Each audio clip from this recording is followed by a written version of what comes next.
Friends இங்கே பாருங்கள், எங்கள் வீட்டில் இந்த வாழை மரம் கொலை போட்டு எவ்வளோ மாதம் ஆகுது. அப்படியே பாருங்களேன், பழுக்கவே மாட்டேங்குது, காயவே இருக்குது. இது எல்லாத்துக்கும் அப்படியும் ஒரு 4 மாதத்துக்கு மேலே ஆகுது. இது இன்னும் இப்படியே காயவே இருக்குது. நான் சரி இது பழுக்கும், எப்படா பழுக்கும் இது கிட்டான்னு பார்த்துக்கிட்டு இருக்கிறோம், பழுக்கவே மாட்டேங்குது. ஆனால் காயெல்லாம் முத்திருச்சட்டுக்கு, ஒன்று கூட பழுக்க மாட்டேங்குது. சரி பழுத்த அப்புறமா வெட்டிலாம் அப்படின்னு விட்டு அப்படியே விட்டு வச்சுருக்கோம். அதிகமாக தண்ணி அதிகமாக அங்கே விடலையா செடிக்கு, இந்த மரத்துக்கு? அதான் காரணமா என்னன்னு தெரியல.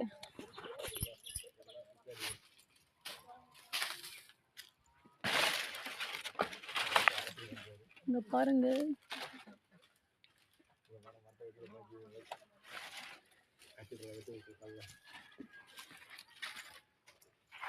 அதிகமாக அங்கே தண்ணியே வரமாட்டேங்குது இந்த மரத்துக்கு, வாழை மரத்துக்கு.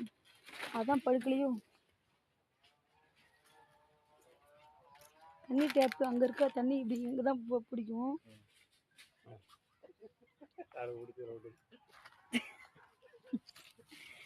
இங்கே பாருங்க, எங்கள் மாமா நின்றுட்டு இங்கே எனக்கு காமெடி பண்ணுறாங்க. இருக்கு காமிக்கிறேன். இந்த பாருங்க, நான் வீடியோ பாட பார்த்துட்டு அவங்க அதை சொல்லி காமெடி பண்ணி சிரிக்கிறாங்க. சரி இது என்ன பண்ணுறோம், கொஞ்சம் நிறையா தண்ணி பிடிச்சி வாழை மரத்தை ஊற்றி பார்க்குறேன். அப்போயே சீக்கிரமாக இது பழுக்குதானு பார்க்கும். எங்கள் மாமன் சொல்கிறாங்க இது அப்படியே வெட்டிடலாம் அப்படிங்கிறாங்க. பழுக்காட்டி பரவாயில்ல, வெட்டி வீட்டில் அப்படியே வச்சா தான் பழுத்துருவோம் அப்படிங்கிறாங்க. அதனால தான் என்ன பண்ணுறேன்னு அப்படியே பார்த்துக்கிட்டு இருக்கோம். சரி ஃப்ரெண்ட்ஸ், நான் இது பழுத்துச்சுன்னா உங்கள்கிட்ட நான் சொல்கிறேன்.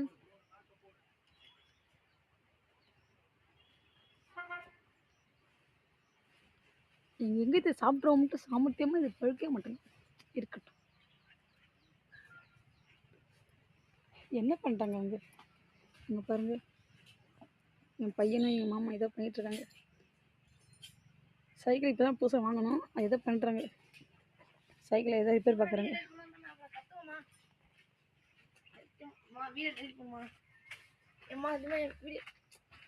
இங்கே பாருங்களேன், இங்கே இருக்குது பாருங்கள், இதுதான் செவ்வாழை இருக்குது பார்த்தீங்களா?